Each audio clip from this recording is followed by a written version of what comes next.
GMCHৰ যোনটো female medicine ward আছে তাৰ ৱাছৰুম চাওক, এইবিলাক হ'ল ৱাছৰুম। আৰু ইয়াতে যদি আপোনালোকে পেচেণ্টক যদি কিবা কাৰণত ইমাৰ্জেঞ্চি মানে লেট্ৰিন হওক বা গা ধুৱাব লগা হওক, একদম উপায় নাই আৰু তাতে।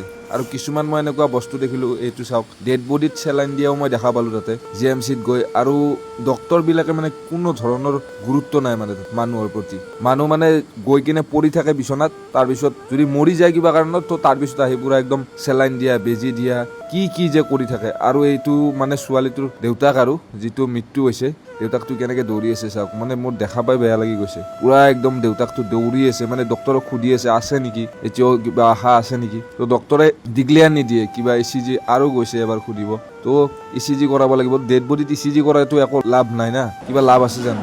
এইবিলাক চাওক। তাৰপিছত পুলিচ আহিলে, কিবা আহিলে, মানে মানুহটো মৰাৰ পিছত মানে গুৰুত্বটো বেছি হৈ যায়।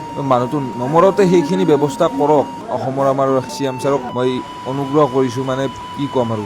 আপুনি এই বস্তুখিনি এবাৰ চাওক, কি হৈ আছে GMCHৰ ভিতৰত। আৰু মানুহ বহুত অশান্তি পায় তাতে গ'লে। পেচেণ্ট এটাক তাতে ভাল কৰিম বুলি যায়, কিন্তু নিজে বেমাৰী হৈ ঘূৰি আহিবলগীয়া হয়। তো চাওক দেউতাকটো কিমান দুখত বহি আছে মানে।